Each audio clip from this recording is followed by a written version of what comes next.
guys, and welcome back. On this week's show, we're going to be making a Plumb Bob.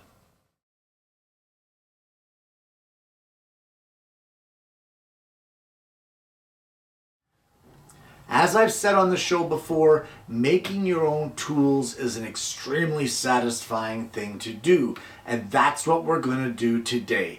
And it all starts off with choosing your stock from the wood rack. Well, the piece of wood that I've chosen is a piece of beech. Now you guys can choose whatever type of stock you want. You want a hardwood, you want it to be something that, you know what, you can make it as pretty as you want. If you want to do laminations, you can do laminations. If you just want to do a straight up block like what I'm doing here, then you can do that as well. Well, I have this chucked up in kind of a bit of an unconventional way as far as I'm concerned, where I have a 4-jaw chuck on one side, but then I also have a center in the opposite end. And the reason for that is just to give this a little bit of stability as I'm turning this round. This piece of stock is roughly 2 by 2 and it's about 6 inches long. But the first thing we need to do is coming in here fairly close to our chuck, we're going to turn this round all the way to the one end.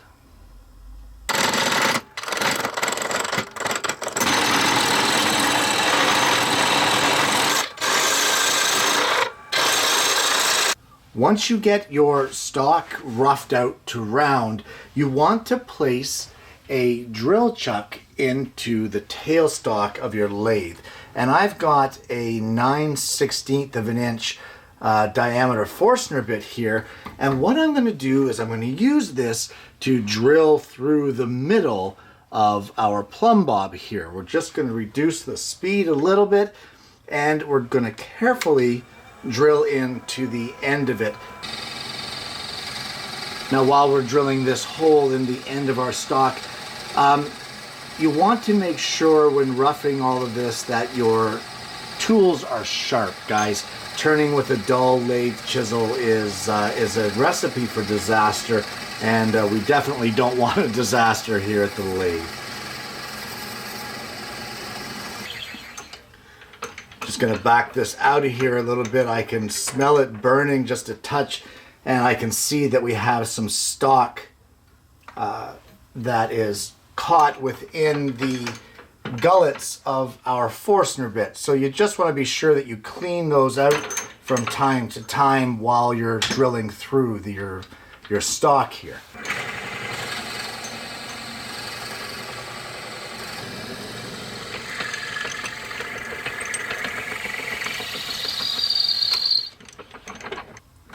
Well, we have that hole drilled approximately 2 inches deep. So we're just going to put a live center back on the end of this, and we're going to turn our whole piece down a little close to our final dimension, which is going to be about 7/8 of an inch in diameter, between 7/8 and 1 inch. So let's get that turned down as close as we can for now.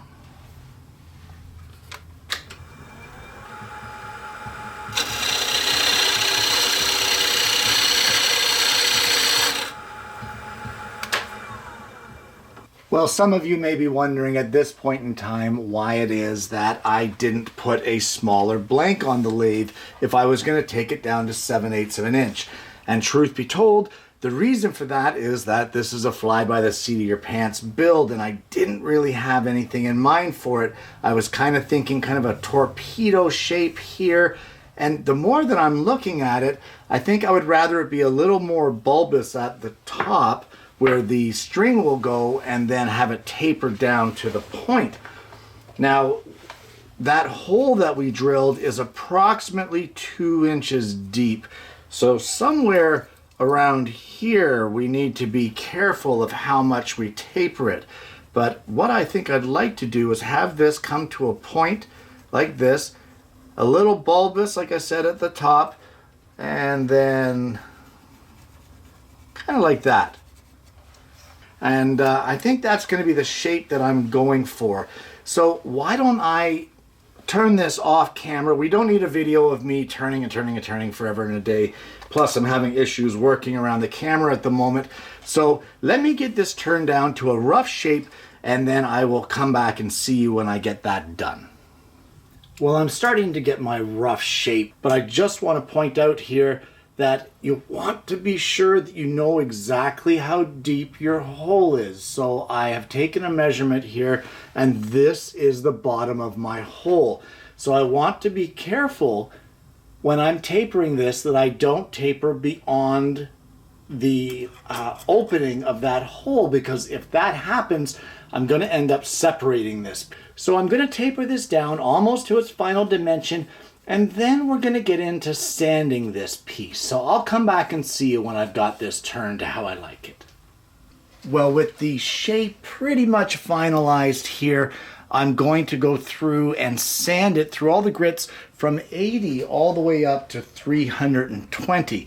Once I get that done, we're going to apply a CA finish onto this Plumb Bob. Now, this isn't a show about CA finishes. If you want that, I've got a show about how to do that on the program or on the channel, and I'll post a link to that. But for now, I'm going to finish this off as far as I can with sanding and finishing, and then I'm going to come back and we're going to part this off the lathe.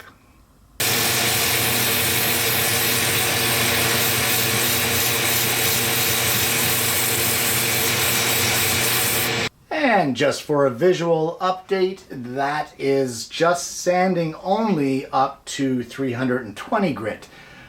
So the next time you see this Plumb Bob, it will have a CA finish on it, polished right up to 12,000 grit. Well, here we have the Plumb Bob, and it has been separated from the lathe. It has a CA glue finish on it. It's rather shiny. The end was raw, and what I ended up doing was dipping that in CA glue and then just giving a shot of accelerator in order to harden it and give a protective coating over the end. Now, here's the deal. The thing with making things out of wood is, as pretty as this is, you sit it on a scale and we have 1 ounce, 1.1 ounces of weight. It's the nature of wood. Without the weight, there is no stability, and without that stability, it really doesn't function the way that we would like it to. So how do we achieve that stability?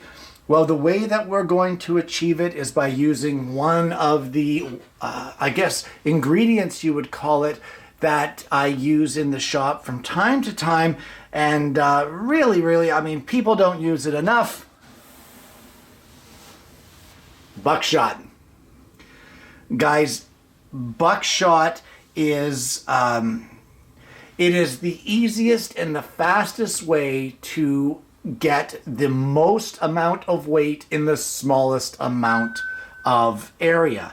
So I'm going to take some of this buckshot and we're going to fill that 9/16 inch diameter by 2 inch deep cavity that we drilled, and we're going to see what our Plumb Bob ends up weighing at that point. So now we'll take our Plumb Bob and we'll place it in our cup and place it on the scale with the buckshot in it, and we have essentially tripled the weight of our Plumb Bob and put it up to a 3 ounce bob. Now, is it enough? I think it's just plenty. Now what we're going to do in order to fill or seal this seal the buckshot inside the Plumb Bob is we're going to use a little bit of this epoxy wood filler, and we're just going to snip off a little piece there. We don't need much, and we'll put the cap back on, and we're going to mix this up and then stuff it inside the end of our Plumb Bob. So now for this easy wood, or whatever called quick wood, I think, epoxy, once again, please guys, use gloves, and you just want to knead it and mix it and fold it all together to make it so that it's one uniform color. Once it's all a uniform color, then you have it fully mixed and you can just stuff it in wherever you want. This is, it's basically an epoxy style wood filler. So what I'm going to do here, there we go, that's all nicely mixed. We're then going to take our buckshot, place it back into our Plumb Bob to get our weight, just like this. Oh look, I didn't even spill any. That's a switch. Okay, and then we're going to take a little piece of this, maybe about half of it, and we're going to stuff it down in that hole, just like that, and then we're going to use our pinky and get in there and kind of spread it all down onto the buckshot so that it plugs the hole. Now this will dry. It's about 15 to 20 minutes that you have of working time, and then after that you're pretty much done on working time, and it takes 60 minutes to fully cure from there. So I'm just going to put a little more in here. I want to leave about a half an inch or 3/8 of an inch at the top because there's more that we want to do to this here. So what I'm going to do is I'm going to put this in the cup, let that off to the side.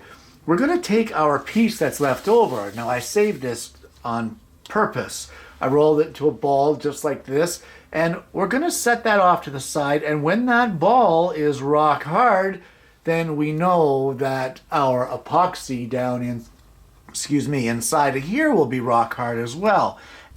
Well, I've come back over here to the lathe and I have chucked up an old piece of walnut, but this is going to be our top cap for our Plumb Bob. And the first thing that I want to do here is, if you remember, the diameter of our hole that we drilled to accept our buckshot was 9/16 of an inch. I need to turn one end of this down to 9/16 of an inch so that it will plug that hole and fit in there quite nicely.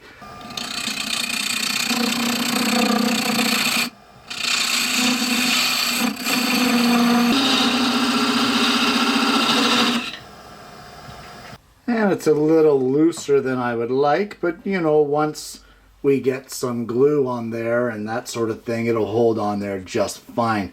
So now we just want to turn something decorative here. It doesn't have to be anything special. Whatever your little heart desires, just turn some kind of design at the top that will cap this Plumb Bob off. So I'm going to do what I have to do here. Again, you guys don't need a video of me playing around trying to figure out what I'm doing. You're going to have enough trouble figuring out what you want to do. So once I get this cut to the way I want, I will come back and see you. So our next step here is to glue our top cap in place. And we'll just coat our tenon with regular wood glue. We'll clamp this in place, and then this here is going to be the general shape of our Plumb Bob. Now, I'm just going to put a small little eye hook here right in the top, and that will suffice to attach it to any kind of string that we're going to be using in order to use this Plumb Bob. But I mean, you can use your imagination and come up with whatever you like for an attachment point.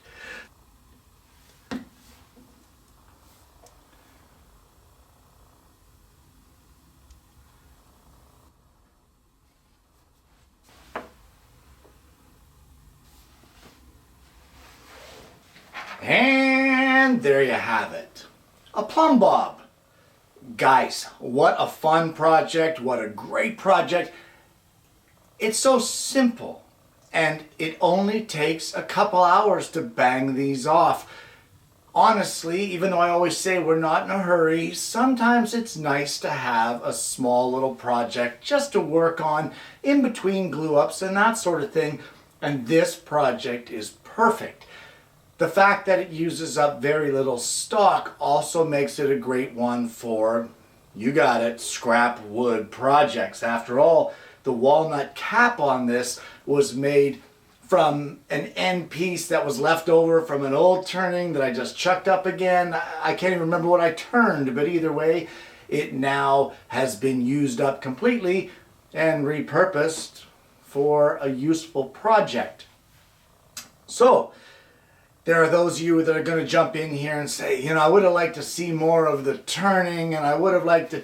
Guys, this particular show is not necessarily a tutorial. So don't look at it as I'm teaching you something here, because I don't think that you need to be taught to spin a cylinder with a point at the end. It's not that difficult. What I'm giving you is the idea, and it's up to you to take that idea and fly with it. Make it your own. Make your own design. Heck, forget about the lathe altogether. Make it on a scroll saw. That was my initial thought, was that I wanted to make this on a scroll saw, and the weight holding that buckshot, I wanted it to be like a maple medallion in the middle that was filled with the lead shot.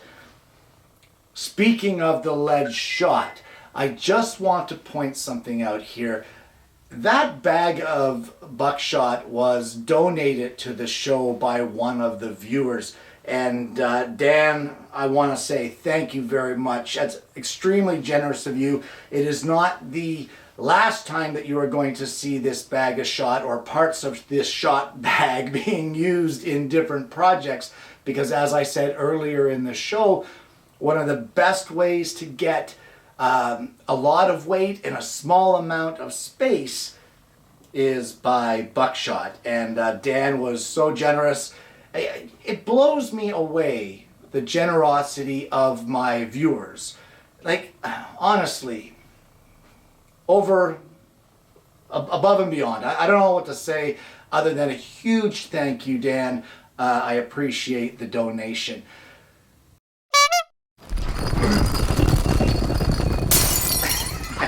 Okay, so if you haven't already, guys, please don't forget to like and subscribe. Click that bell so that you don't miss notifications of future episodes of the show.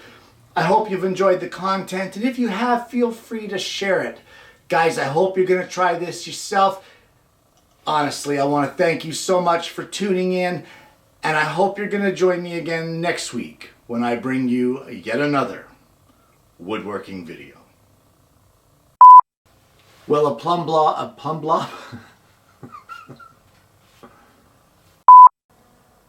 Well, a plumb blob...